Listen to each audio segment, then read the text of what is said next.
Welcome back to another episode of the Inquisitive Mamba podcast. This is episode 83. Football to talk about, pop culture, entertainment, Bengals, Bills. What a game that was. Max joining me again. First of all, Max, how you doing? How was your weekend? Tell everyone how you're doing.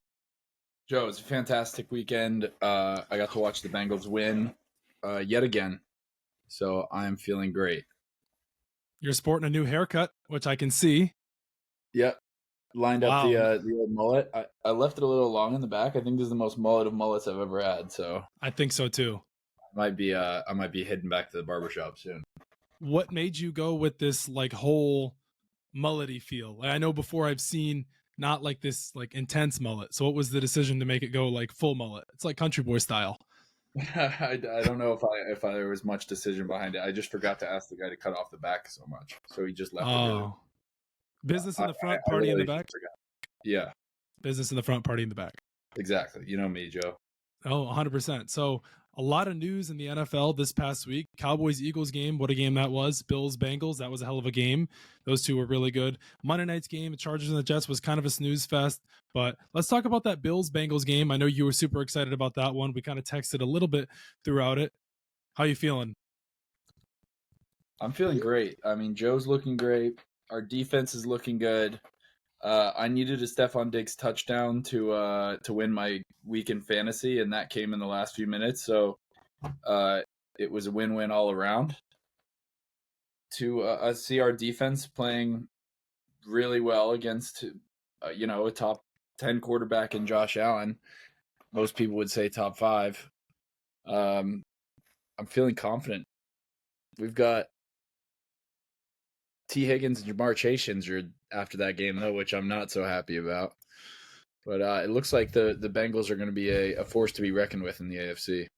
Yes, 100%. And I was watching that game, and T. Higgins dominated. I mean, I was like, wow. Like, it's so good to see T finally healthy, because this season he hasn't been the healthiest. He's kind of been battling some injuries. We talked about this. He's up for a contract extension this offseason. Hey, if I'm an NFL team, I am doing what you're not going to like this one, but if I'm an NFL team, I'm doing whatever it takes to throw money at T. Higgins. Like, do whatever you can, because any other team, I mean, some other teams would make a case, probably argue this. T. Higgins is the number one receiver on basically every other team in the NFL. If you go team by team, I mean, he's unbelievable. He's very, very, very good. And I think it's going to be very tough for the Bengals to keep him. They're going to do what they can, but woo! It's tough. We've obviously got some young receivers in Yoshi, and Charlie Jones just got activated. So they're looking to replace him if you can't keep him, but I think the Bengals will give him. I think they'll try to match him, but I don't know if they're going to be able to outpace the rest of the teams. Because you still have to pay Jamar Chase as well. Mm-hmm. So that's the thing. I mean, I don't know, in recent years, have we seen two receivers being paid top money like that? I don't remember. I mean, now we have Jalen Waddle, hasn't been paid yet. You have Tyreek Hill being paid. AJ Brown is paid in Philly. Same situation with AJ Brown and Devontae Smith. Like, how's that going to work out? But this one here with T. Higgins, he is going to command a lot of money. I know a lot of people say, well, yeah, of course. But like, when you watch him play, he's very, very good. He could help a quarterback out for another team. And I might think who I'm thinking about. I don't think Belichick would ever do it. He's not in that type of market. He's just not his style of play, but that would help them out a lot. But hey, whatever team he goes to, or if he stays with Cincinnati, man, that's a fun one there. Yeah, I'm not looking forward to seeing him play in a different jersey. I'll tell you that. No, I wouldn't be. I think Tyler Boyd is a good receiver. Yeah, he's obviously not T. Higgins level, so. If Tyler Boyd is our second best receiver, I'm not upset. Even if T lives, I don't think anyone would be sad to have Tyler Boyd as your second best receiver. He's still a solid player. Well, the bright side, you have Joe Burrow. So he can kind of make anyone look good. I mean, T is very talented, of course. So is Jamar Chase. Tyler Boyd's a good receiver. But hey, you draft somebody, he could potentially replace T, similar style player. It would be cool if actually I would like this one here, because similar type receivers, both big prototypical NFL type receivers. I think is it Johnny Wilson or is it Keon Coleman from Florida State? Which one's the really big receiver? It's Johnny Wilson, right? Oh, Johnny Wilson's the big one, yeah. Yeah, so if Johnny Wilson, I mean, like a player like that, because similar to T, big physical receiver, big hands, good catch radius, that would be kind of cool to see if they could do that, because He's a rookie, be cheap, because it's Joe, going to be hard to keep T. did you see our tight end play? We had 10 receptions by tight Yeah. end, 2 touchdowns. Everyone was calling for Irv Smith's neck after his fumble recovery. I think I was calling for his neck too in the last podcast. But, yeah, you were. Yeah, he got the first touchdown pass. Drew Sample, who's our blocking tight end, he's one of the best blocking tight ends in the league. He can't catch a ball for shit. Had like a 30-yard touchdown. And then the Taylor Hudson, the guy we just elevated off the practice squad, had 3 or 4 catches, and he was balling too. Yeah. So a kind of a big storyline of the game, the Josh Allen taunting penalty when he pointed at the other player. Did you remember that one where he had the taunting penalty? Well, there was a play during the game. Josh Allen got a taunting penalty for pointing basically at the other team. I think that's kind of a soft call. Did you see that? Yeah. You didn't see it? I thought it was kind of soft. Yeah, I thought it was kind of soft. I heard about that one earlier today. I was like, that's kind of bad. I mean, pointing at another player. Calls, but I wouldn't say it was a poorly officiated game. Like there was plenty of calls for both teams. Like no, we definitely didn't get robbed. It was definitely a good game, but we need to talk about this one here though. The metric scale, Josh Allen, Joe Burrow, because everybody loves Josh Allen. He's high flying, he's flashy, he's got a big arm, turns the ball over a lot, super fun player to watch. Some people, he could be their favorite player in the NFL, but let's talk about it. We've had this debate before. Josh Allen versus Joe Burrow. I know in recent podcast a while ago we talked about, well, who will win an MVP first? Well, I don't even care about that at this point. Joe Burrow versus Josh Allen. Who's the better quarterback? I'm taking Joe Burrow hands down. We've seen it in recent games. We just saw it on Sunday night. Burrow outperformed him. He outperformed him in the divisional game. He outperformed him last year when they played. I think really here, eye test wise, you got to go Joe Burrow. There's no question. At this point Joe now, Burrow is I would say the most accurate quarterback in the league right now. Josh Allen gives his turnovers are a serious problem. Everybody, he's got the flashy long ball and he can run and hit people, but I mean, Joe Burrow's 6-1 or 5-1 against Mahomes and Allen. He's only lost one game out of 6 or 7. Yep. To Mahomes and Allen combined. So it's hard to say that anyone is better at quarterback than Joe Burrow. How about these stats though? Joe Burrow's last 4 games: 10 touchdowns, 0 interceptions. That's really good. That's insane. Joe Burrow had a very slow start to the year because we all know he wasn't healthy. Like we said, now it's kind of like, I feel like I'm beating a dead horse, but now we finally get to fully see. But it's the past 2 games we've seen it on full display. I think if the Bengals can continue to win and they continue to play at the level they're playing now, 1, I don't think anyone's going to beat them, and 2, Joe Burrow will put himself in the MVP conversation. Now, a lot of people will say, Joey, well, you just like to nitpick and pick a different quarterback every week. I'm looking at Joe Burrow, the way he's been playing these past few weeks. There's still a lot of football left to play. There is no reason why Joe Burrow couldn't squeak his name into that conversation. I don't see why not. People are starting to open their eyes to realize that Joe Burrow is the greatest quarterback to ever play football. Oh, okay, relax. As more and more people realize that, things will be a lot easier. Well, it's good to see. Like I said, he's finally healthy. Who do the Bengals play this week? I know in 2 weeks they play the Ravens. Yes, we play the Texans. We have CJ coming off a hot week. Yes, you do. Quarterback battle. Yeah, it's going to be a great game. Hopefully our defense can hold up against CJ Stroud. Hopefully the rookie can be shut down. But so conservatively, I'm predicting a score of 28-3 in favor of the Bengals, and I can't really see it going any other way. Is it in Cincinnati or Houston? Cincy. In Cincy. Okay. Yeah, I mean, it should be a good game. It's an early game too, the 1 o'clock game? Should be. Yeah, I mean, that would make sense. East Coast. Yeah, because it's, Anyways, but that's going to be a hell of a game this weekend. I'm excited to see CJ Stroud versus Joe Burrow. Ohio State. You want to claim Joe Burrow? Fine, whatever. But anyways, CJ Stroud, Joe Burrow, 2 Ohio State quarterbacks. We know Joe Burrow, LSU, but that's going to be a great game since CJ Stroud's coming off a hell of a performance. He's putting the league on notice. It's really good to see because in recent years, Ohio State quarterbacks really haven't lived up to the hype. It's still very early. Yes, I understand that. But what CJ Stroud has been able to do this entire season, I know it's a very short form, but what we've seen so far is a very short window. I guess what we've seen so far, he's been spectacular. So, and most people didn't even expect them to win 4 games, let alone what he's been doing. Yeah. So I'm excited. I'm excited for this game. I mean, the problem with the Bengals is that everyone in the AFC North keeps freaking winning. yeah, But we even though we're on a 4-game win streak, we still are in last in the AFC North. So we need some losses from the rest of the AFC North so we can finally climb the ranks, because yeah. in the dead last in a 4-game win streak is pretty insane. Woo. Dead last in the AFC North is insane. I know it's At remarkable. 5-3. It's crazy. The AFC North is far and away the best division in football right now, and it's not even close. Yep, every team has a positive record. Yeah. Whew. And they're 2 games clear of a positive record too, not just. And they all have good defenses too. Yeah.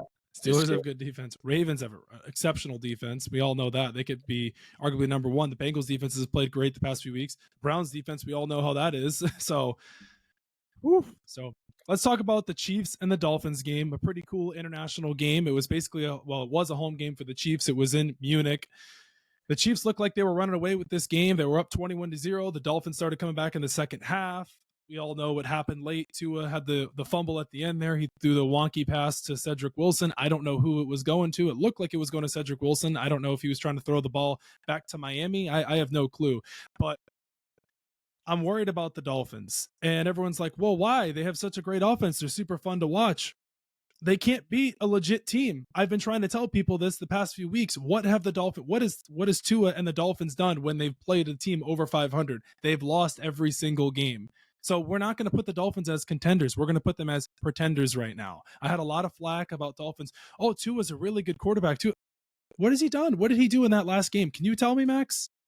Not much. He embarrassed himself. That's for sure. Not much. Yeah, that closing drive was the most anticlimactic thing I've ever seen. That was embarrassing. He put himself in a position to lead a fourth quarter comeback, and I mean, it wasn't all to his fault. Tyreek had some bad drops too. He did. That would have completely changed the game. 100%. It wasn't just Tua, but I mean, Tua, when you're in that position, fumbling the snap is the very last thing you can do. Yep. 100%. I mean, the Chiefs offense didn't even play good, but this kind of goes back to the point where everyone's like, well, the Chiefs, yeah, they're a really good team, or you can't really put them number one. You may not put them as the number one team in the NFL, but their defense is playing right there with number one, number two, like right in that ballpark there, because their defense played lights out. That play, when it was the screenplay to Tyreek Hill and McDuffie took the ball right out of his hands, and then he lateraled it to Cook. That was pretty cool.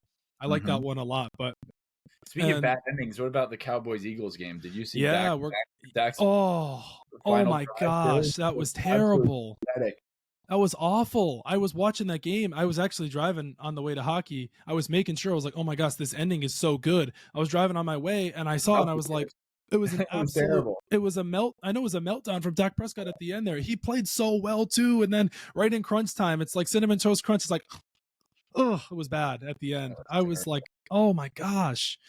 I mean, I think this goes back to my point here about the Cowboys. I said this a few weeks ago, and a lot of people flamed me. And like I said, I don't really care. That's what's going to happen. The Cowboys need a number one running back. And when I say this for people to understand, they need a bell cow running back. I'm not somebody that can run a 1-2-3 down back, maybe like a Derrick Henry or a hard-nosed runner. Maybe you're not going to be able to afford him, but the point is a physical running back. Look at all those years when they had Ezekiel Elliott, excuse me.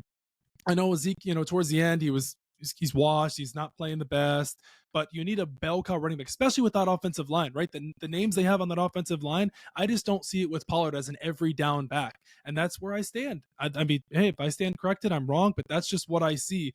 Dak Prescott played really well. He's played well these past few weeks, minus the Niners game. But the point is I just think it also would take some pressure off of Dak too if they had a bell cow back. You could hand the ball off. It opens the playbook some more. You've got good offensive pieces. I just see Pollard as just a gadget guy, kind of. I don't know. That's just me, but that's just how I feel about it. Go because he hasn't scored over 10 points in 4 weeks. So yeah, on my fantasy team, so he's also what I saw is he's the most attempts in a row by a running back without a touchdown in the entire league. Yeah. So I mean, he's not getting in the hole. So CeeDee Lamb dominated that game too against the Eagles. I mean, he was exceptionally Not a well. wide receiver one, according to Oh many. yeah. Yeah. According to who? Who was it? Was it Stephen A. or somebody? No, No, Steve it Smith. was Richard Sherman at the beginning of the year, and Rich. yes, yeah, he said CeeDee Lamb's not that guy. Well, Oh, he's been proving it week in and week out. That Steve Smith had the beef with. Oh yeah, don't even get me started about that one. That one drove me absolutely insane. But how about the Giants and the Raiders game? Whoa, the Raiders won the Super Bowl. Yeah, the Raiders won the Super Bowl. Let's crown them. They beat the 2-6 Giants with their third string quarterback, and Daniel Jones went out with an ACL injury. But yeah, let's crown the Raiders. They won against the Giants, the 2-6 Giants. We're smoking cigars in the locker room, and it's a big party. I was just they're not 2-6. The 2-6 Giants. Yeah, the 2-6 Giants. I was just. I was just like, really? And the Raiders play the Jets this weekend on Sunday night, primetime. Oh, I was like, ooh, I don't.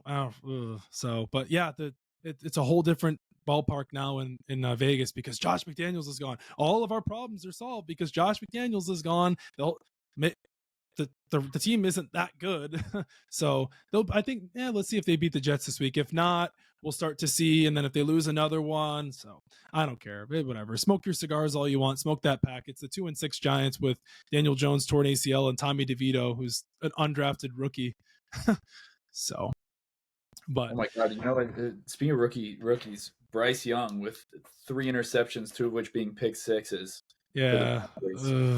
Like, you don't want to be compared week to week to your classmate, but him and CJ Stroud are constantly being compared. And when you throw 3 interceptions and your classmate throws 5 touchdowns and 500 yards or 450 yards, yeah, you do not want to be in that situation. That is looking uglier and uglier for Bryce Young. It is, but also at the same, I mean, this doesn't have anything to do with their play, but Bryce Young and CJ Stroud are like best friends. They also played the CJ Stroud. The Panthers and the Texans just played recently too. I don't really like to pinpoint Bryce Young because what do they have? Their offensive line is terrible. I watched him in person against the Dolphins. He made some pretty good throws. I think he's going to be just fine. I think it's going to take some time. I would be more concerned about other QBs than Bryce Young. I mean, he has absolutely nothing other than Adam Thielen. Who does he have? Terrace Marshall, Chuba Hubbard. Their offensive line isn't that good. I don't know. So I think it's a little too early to write off Bryce Young yet. I mean, everyone wanted to. Jonathan Taylor had 18 carries for 47 yards, 2.5 yards average. Jesus.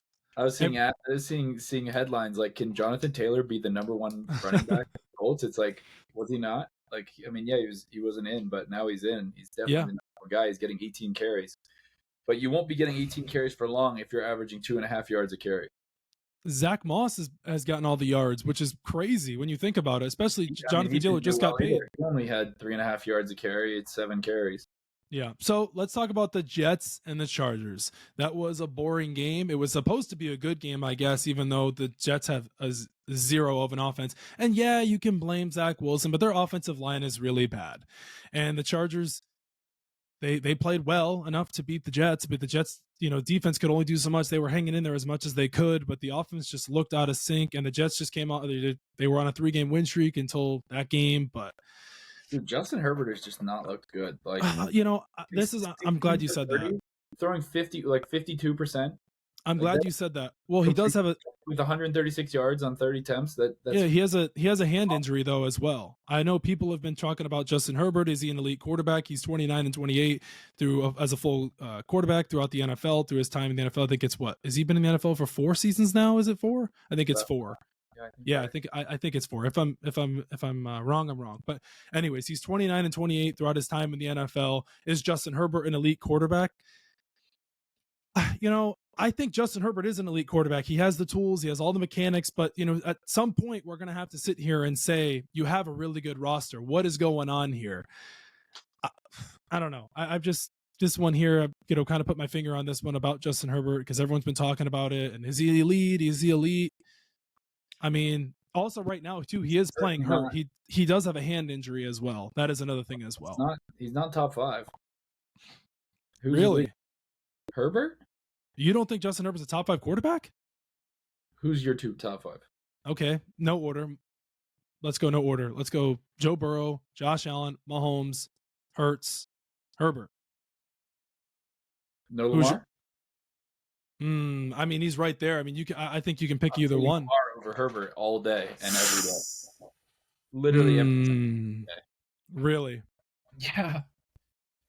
I mean, I don't Herbert, know about that. like, dude, Lamar. Yeah, Herbert, I mean, you're playing.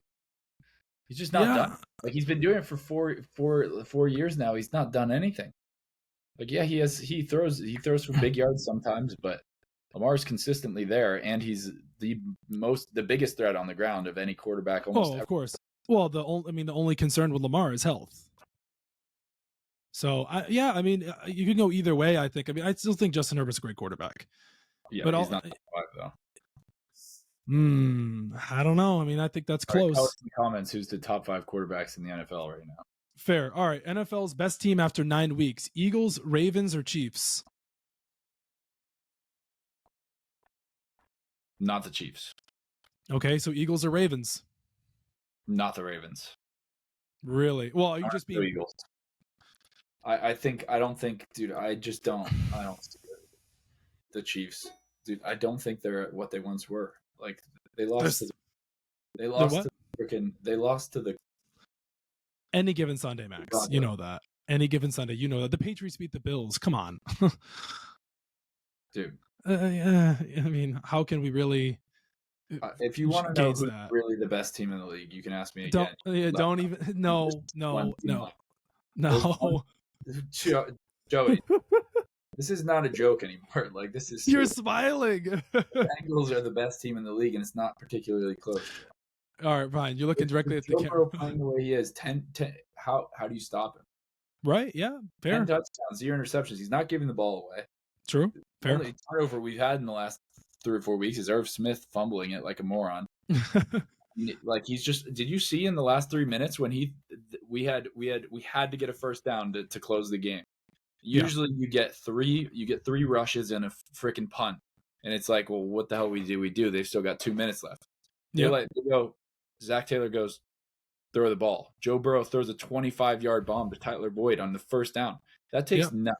If you have nuts, you have sacks the size of like bowling balls. You cannot beat a quarterback like that. Like, he's throwing a 25-yard, like, the worst possible thing he could do right there is throw an interception, and he's throwing a 25-yard ball on first down. Like he throws an interception, the game's over, we lose. Yeah, the run game's been really was played good too with Mixon. He's been hitting on all cylinders as well. Oh my God. Everyone is fighting. We have a tight end game now. We didn't have a tight end game now. We didn't have a run game. We have a pass game. Like, everything is firing, and our defense has 2 takeaways in the last 3 games. Yeah, defense has played well as too. I mean, if we keep this pace up, we're unbelievable. Yeah, I mean, I think it's good. It's going to be. I mean, we'll see next week or after this Texans game, Ravens Bengals. That's going to be a fun one. Get your popcorn ready, folks. Get your popcorn ready. If you like skinny popcorn, if you like Orville Redenbacher, whatever popcorn you like, get it up. Get that butter going. Get those juices flowing. You don't even get it going. You do. The score is already written in stone. 35-17 Bengals. Oh my God. Okay. All right. We put up 24 with an injured Joe Burrow. Fair. All right. Let's talk. 35. Ready for this one? I'm ready for this one. Cowboys Eagles briefly here. Did you see the Eagles play with AJ Brown and Devontae Smith, a little alley-oop in the end zone, the little LeBron D Wade reenactment? That was kind of cool. You're a camera guy. That was kind of cool. He ran up to the camera. That was pretty cool. I like that one a lot. I prefer wins, Joe. Yeah, but it's still cool in the NFL to see that. It was kind of a cool like reenactment moment, a little iconic moment there. It was very iconic. I did see that. I like that a lot. CeeDee Lamb recorded his 3rd game with 10 receptions and 150 yards, tying Michael Irvin for the most in Cowboys history. Where did CeeDee Lamb come from? What do you mean, where did he come from? He was a monster at Oklahoma. Yeah, I know. He just hasn't, like, he's hit or miss. He hasn't had these monster games. Now he's balling. He's the number 1 now. The NFL, the offense runs right through CeeDee. Mm-hmm. They don't have a run game, so we know that. He wasn't having a great start of the year, was he? Let's see. You'd have to look that one up though. Yeah, he's had 3 straight games with 100. Yeah, he had what do you have 190 in that game against the Eagles? Yeah, 190. That's that's insane. Chase numbers. Yeah. But I mean, he did go 3 straight games prior to that with 4 receptions and less than 50 yards. Who did they play? Who did they play? They played in the Niners game. He got clamped. Niners. Yeah. Well, Christian Gonzalez was lined up on him for like the first half in the Cowboys It's Patriots crazy. game. He has 4 games with 4 receptions and less than 70 yards. And then the other 4 games are 100+ yards with 7+ receptions. Yeah. So do you think? So are the Cowboys pretenders or contenders? This is the Cowboys, dude. Yeah, I know everyone, but I feel like this is a different. This is a different. This is a different Cowboys team. Different Cowboys team. Just say that every year, Joe. I know, but like I just feel like. Do you see how Dak just played that last drive, dude? There's no way they're going anywhere. You can't win anything with a quarterback that's doing that. I mean, it's so hard to. I mean, he played a great game. What you say is true. They don't have a running back. Well, I don't want to say they don't have a running back. They don't have a great running game. They have a good defense. They've got a great defensive coordinator. I'm not the biggest Mike McCarthy fan, but I don't know.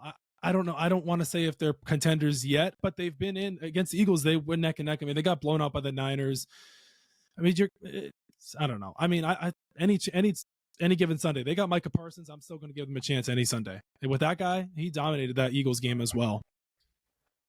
Yeah, I think the Eagles are coming out of the NFC. NFC East or whole NFC as in total? Whole NFC, yeah.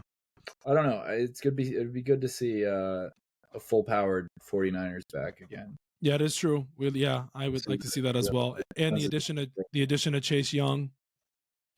Yeah, I don't see anyone beating the Eagles. No. Yeah, I don't know. I just don't see it. I think it's pretty set in stone as Eagles-Bengals Super Bowl. Eagles-Bengals? I was thinking about that one of my dreams. All right, let's talk about the Patriots. And no, we're not going to talk about Mac Jones. We're going to talk about Bill Belichick because the reports came out yesterday that should they fire him? What should they do? I saw a report too because this one I was like driving myself insane. I was like, oh my gosh, here we go again. Like my levels were boiling. Like it felt like I was at like 120 degrees when I saw these reports. Why would the Patriots fire Bill Belichick mid-season? I saw the report where, they could potentially fire Belichick after the international game. We've potentially seen that. No way.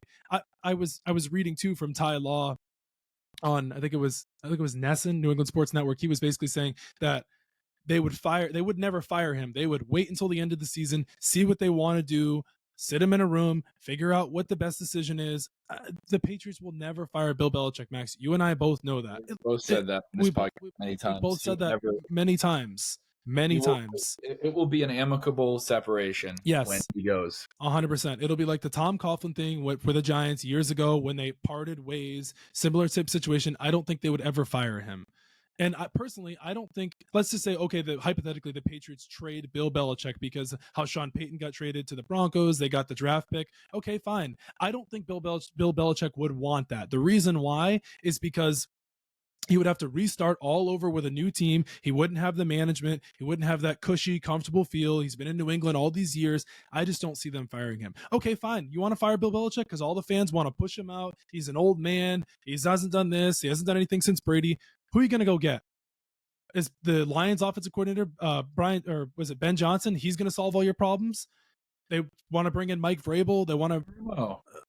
Yeah, no. No. And a Rio. No. So I'm tired of hearing that. Right, it's all smoke and mirrors anyways. Belichick's not getting fired mid-season. They're like, he might not make it back on the plane after the Patriots game. Belichick's not getting fired. It's just stupid, man. It drives me nuts when people talk like that. Yeah, no, that's just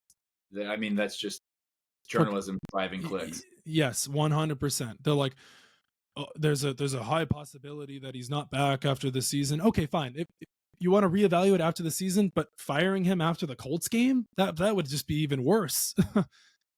Yeah, not happening. And I also saw this one too about the Patriots and Belichick. I got to find it here. It's at the end. It's at the end of the right up here. Here it is here. So a bunch of Patriots players have posted on their Instagram and Twitter, basically like he's lost the locker room because some of them posted stuff like "set me free." You should have pleaded guilty. Jack Jones liked to tweet about that. Every single one of those players Kayshon Boutte, Kyle Duggar, Jack Jones, J.C. Jackson, besides Kyle Duggar, all of those players there had all previous situations that happened in the past that didn't have anything to do with the Patriots, right? Boutte had off the field issues at LSU. Jack Jones had issues at Arizona State. He was suspended basically the first 4 games of the Patriots because of a bunch of situations and issues with him there. J.C. Jackson had stuff in college. He was at UF. He got kicked out of there. He was on the Patriots. Went to the Chargers, the whole free agency stuff. Then he came back to New England. He was late to practice this past week. He missed the team meeting. Sometimes you got to look at yourself in the mirror and say, it's me, I'm the problem. Taylor Swift reference. No, Max, the point is Belichick hasn't lost the locker room. These players have had issues in the past. It's nothing to do with Belichick, but that's the easy way to blame. Just like how they want to blame Mac Jones. It's easy. The reporters and the announcers, it's the easy thing to do. It's fine. It's the easy thing to do. But anyways, the point is Belichick hasn't lost the locker room. These players are adults. It's so stupid when they say stuff like this. They're waiting for these kind of things to happen, like the domino effect. Oh, they lost this game. Let's blame it on this. Let's blame it on that. So I don't know that they're not. You know what? You and I both know they're not firing him. No, never. No, it's not happening.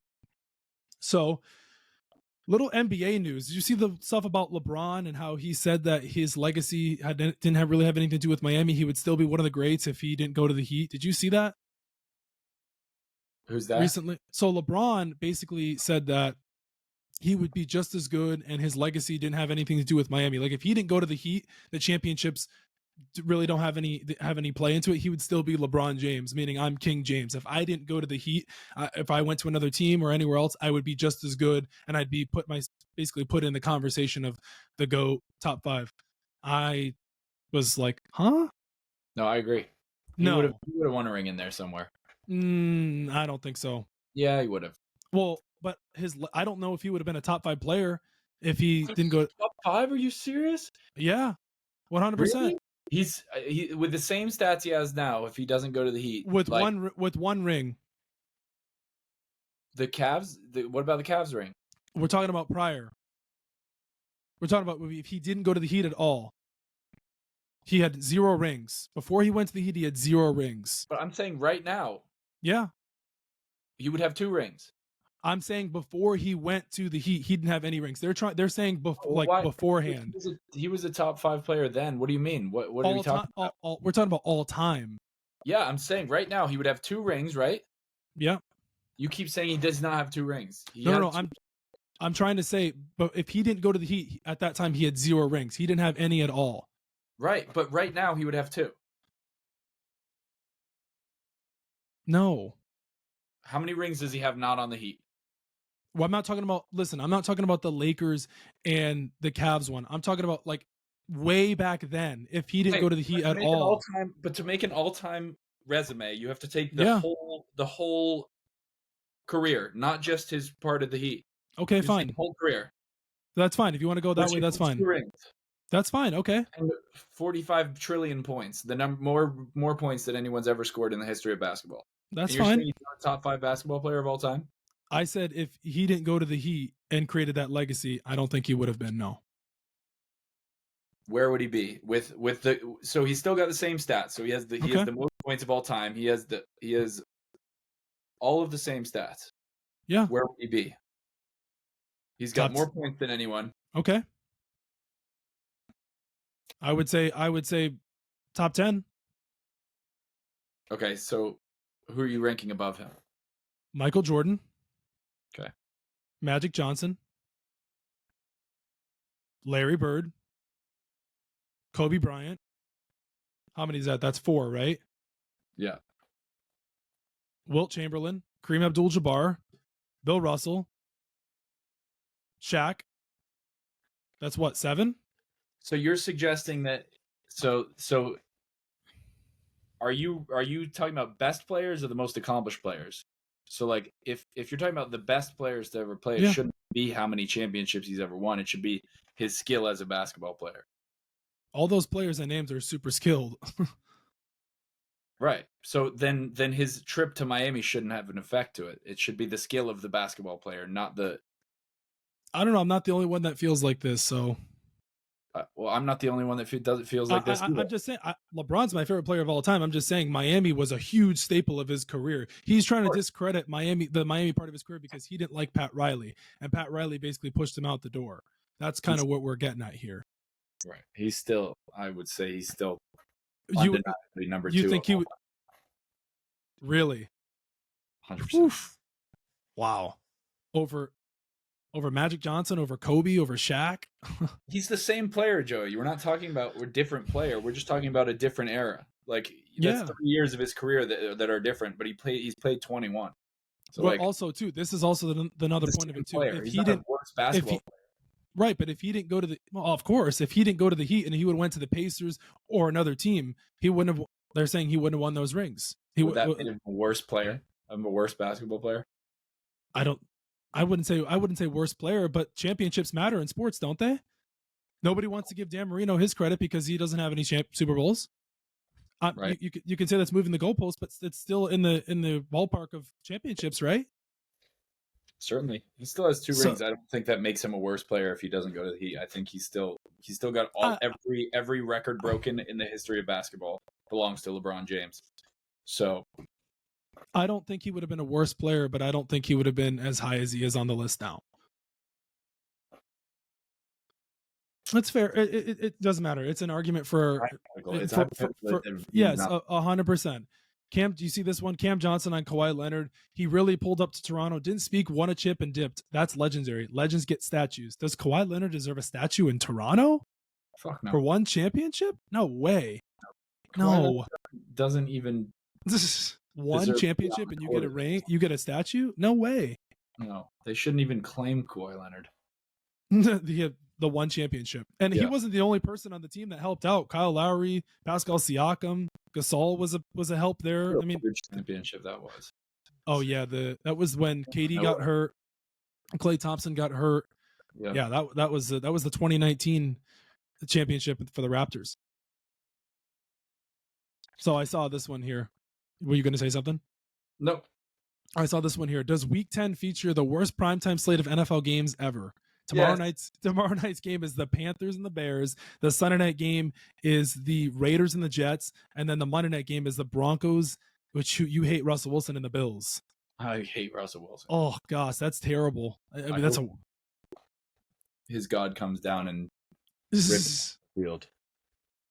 He sucks. Yeah, no, I won't be watching any of those games. Maybe I'll go to the Thursday night game just to drink a few beers. You'll go to it? Yeah, you'll be there. I'll be there. Panthers, Bears. I'll go to a bar to watch it because I want to hang out with my friends. But Bryce Young, Tyson Bagent. Sunday night, won't see it. Monday night, will not be seeing it. No. I'll be in bed, tucked up like a little baby. Okay, so I'm ready to get into a little bit of pop culture. Are you ready? All right, Joe. Last segment? Yes, last segment, I'd say so. So, the Chiefs and the Dolphins played this past Sunday. The Chiefs are on a bye week this week, and the big speculation, the big buzz is, will Travis Kelce attend the Eras Tour, because her tour starts tomorrow, and they're wondering if Travis Kelce is going to be traveling to Argentina on his bye week to spend time with her. It's kind of funny because on the New Heights podcast, Jason Kelce was trying to poke it out of him to see what he's going to be doing on his bye week, and he wouldn't say. So I thought that was kind of funny. I don't know. I mean, we'll see. That'd be really funny if he attends the Eras Tour. Her publicist, they need it for the Eras Tour. They need to stay on the headlines, so he'll be there. You think so? He knows what he's doing to his celebrity right now by being anywhere near Taylor Swift, so he needs to maximize this for as long as he can make it last. He needs to be anywhere as close to Taylor Swift as he can be. The Swifties came after you hard. Remember the one, the little jail clip there? Yeah. Yeah. They came after me though too. Somebody agreed with you a couple people agreed with you in the comment section. Yeah, I was surprised. That was nice. Were you like, oh, is anyone gonna agree with me on this one? No, I know. You had some people on TikTok and Instagram. It was kind of like but then there was a lot too. I also got a lot of flack for the Selena Gomez one. Oh my gosh. Well, you're getting torched, and actually all of our clips are getting torched the last week.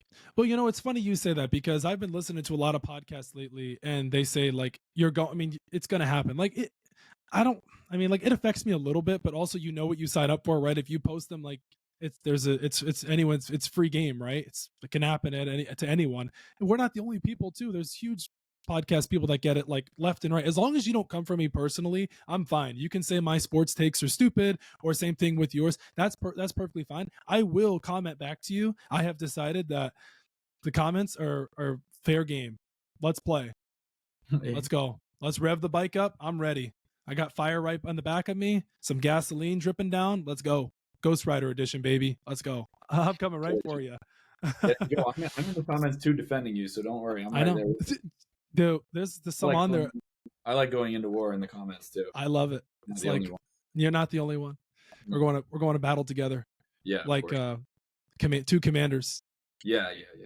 Not Washington Commander style, but two commanders. Because you got generals in the army, but like we're two commanders. We're side by side. You know, it's like peanut butter and jelly. We're like Dwayne Wade. We're like D Wade and LeBron without the rings. Yeah. We have rings in the comments. Yeah, exactly. So, but yeah, so Travis Kelce's record-breaking football performance over the weekend received admiration from Taylor Swift. She liked the post. Oh wow! Oh, it is. Is it not? That she liked an Instagram post or of Travis Kelce. Yeah, the Swifties loved that one. They were all excited. Swifties love Travis Kelce, dude. They were all crazy about if she was going to go to the game or not, which she didn't attend. I'm pissed, Joe. I'm pissed. I'm ready for to see if he's going to attend this tour. You said he's going. You said he's going to. We'll return here next week, and we'll see he'll be there. You think so? Yeah, I know so, Joe. How about this one, though? Kelce's career milestone comes as Swift is making history of her own. She broke her own record as the artist with the most Spotify streams in a single day in the hours following the release of her album 1989, Taylor's version, on October 27th. Her Eras tour is credited with boosting the economy. Her concert film is the highest grossing domestic and global concert film of all time. Kind of goes back to the whole ticket thing with you. Oh, is this a football podcast or is this a Taylor Swift podcast? Did we not say pop culture? You did say pop culture. All right, fair. Then I get my. Taylor Swift is literally the most famous woman in history since Queen Elizabeth. Mm-hmm. So I don't. And you're an Englishman too. Yeah. So I mean, it's pretty impressive. I don't know a single person that listens to her music, but one day when I meet them, I will ask them why. I've been listening to Taylor Swift since I was like Love Story days. Yeah, that doesn't shock me. Well, you know me. Anyways, all right, before we wrap up, though, we're going to talk a little bit about NCAA football and some stuff that happened over the weekend. Caleb Williams. Pop culture was the last segment, Joe. No. We're talking about this one here with Caleb Williams. Did you see the whole thing about him crying at the end of the game against Washington? Did you see that? Yeah. If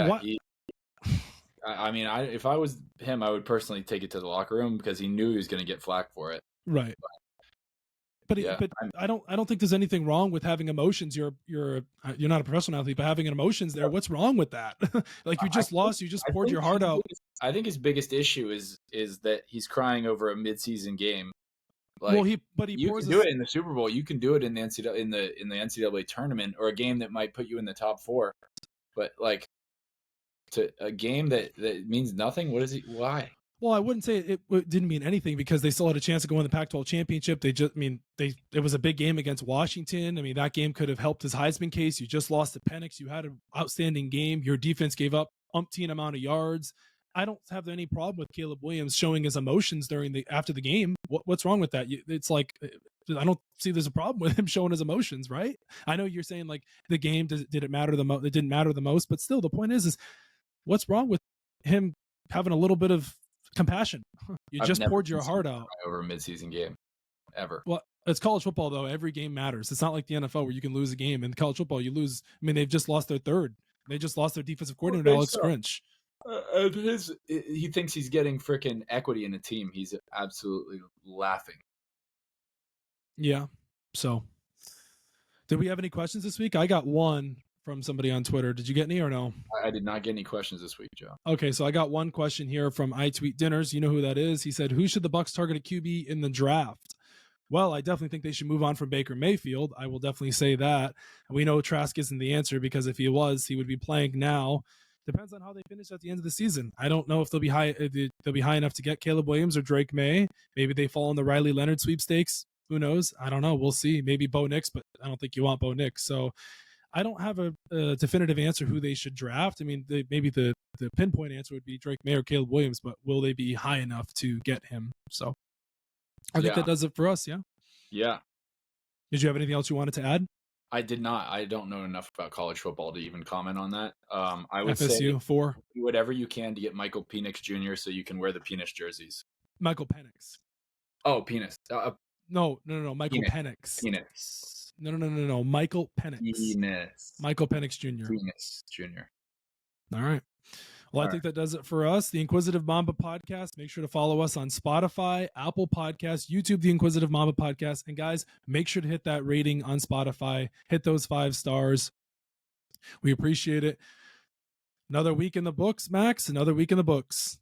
All right, Joe. We'll see you guys next time.